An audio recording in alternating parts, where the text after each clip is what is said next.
They were never ever going to show you the full video, so I'm going to do it for you.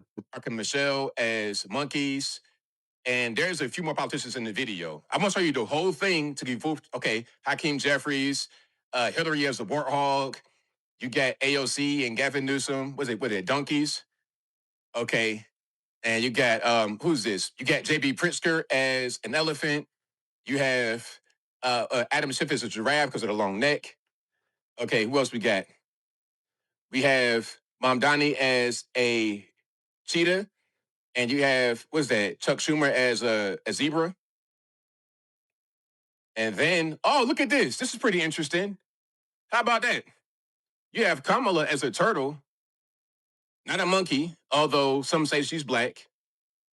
And here you have Joe Biden as a monkey or a baboon or whatever that is, right? Okay, eating a banana. Okay. Here we have Hakeem. What's that? Is that a meerkat? Hakeem Jeffries. And that right there, my friends, is the exact reason why whenever these left-wing media outlets and media sources put out information and they try to push a certain narrative, which in this case is Donald Trump is a racist, you always have to check your mirrors. You always have to do a little bit of deep research, because in this video you can clearly see Donald Trump ended up being the lion. Now, people with critical thinking skills understand what the video is trying to depict. And now I'm really beginning to question, now than ever before, the reading and comprehension skills and critical thinking skills of the average American, because anybody with a brain worth having would understand the message in that video. Now, in this video, Donald Trump is clearly depicted and shown as a lion, right? Now, ask yourself the question, who is the king of the jungle? Who is well renowned for being the king of the jungle? The lion, which is what Trump is depicted as in this video. All he's trying to say is that he's at the top, which he is. He's the chief commander, and all the Democrats are below him. Hierarchy. That's all the video is saying. But yes, still we have people who are obviously going to blow this out of proportion. Now we have people online acting as if the KKK is going to make a resurgence and they're going to start lynching Negroes again.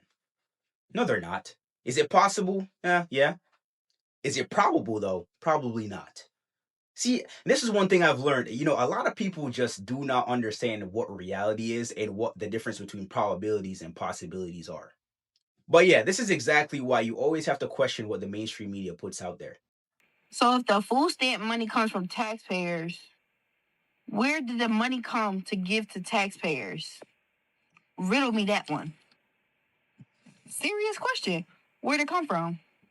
Since y'all so smart and y'all know it alls, where exactly did the taxpayer money come from? Where did the money start from? Is money even real? So a little bit about me, right? So I used to live in England and I also used to live in Spain, which is why I speak Spanish now. But that's besides the point.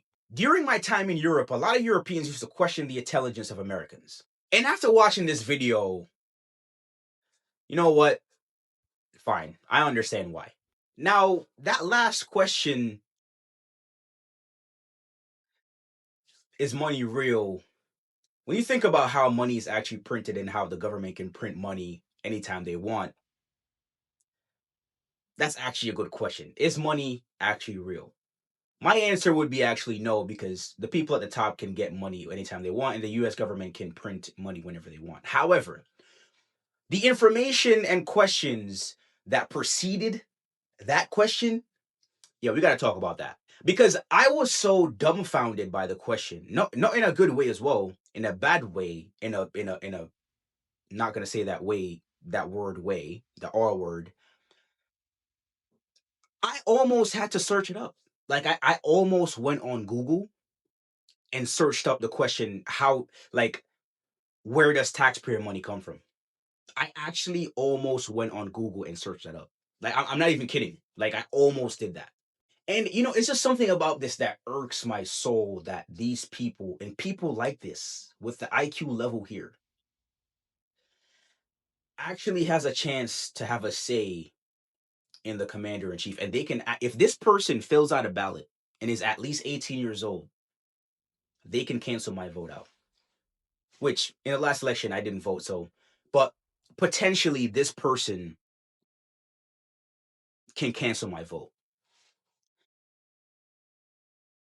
The way how that irks my soul, bro, like you have no idea, bro. Like, incredible. You know, I know Trump's slogan is "Make America Great Again," but we might have to change it to MEGA or MEGA.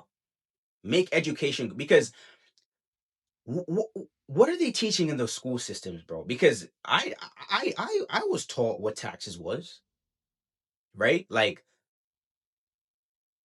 what's going on? Nah, bro. People are extremely more likely. I did say I'm holding back extreme restraints on not just punching a throat in. So understand that part.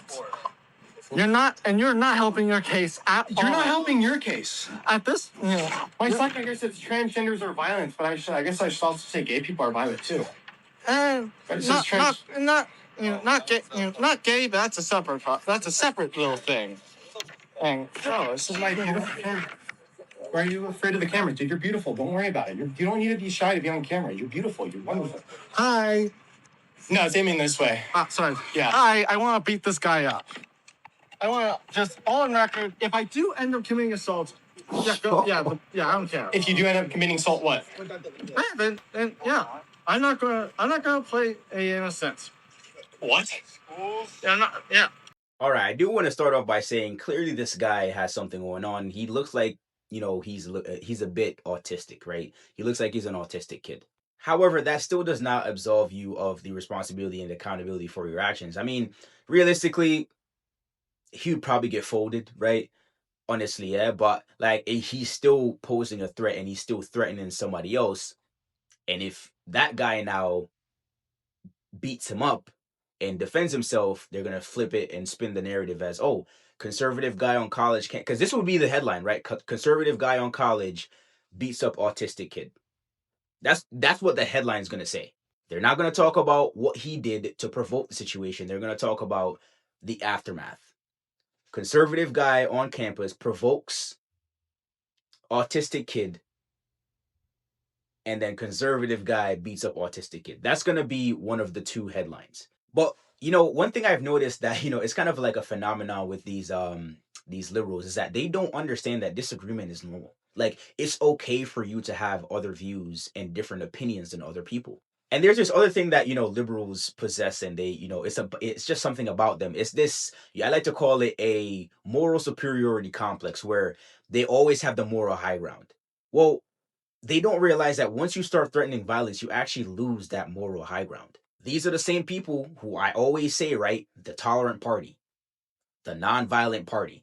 But somehow, some way, they always get emotional when they get triggered by a hat or by a sign, and they threaten violence. If you're triggered by a hat or a shirt or a sign, that tells me everything about the indoctrination that you have gone through and what the party or the ideology that you support, is all about.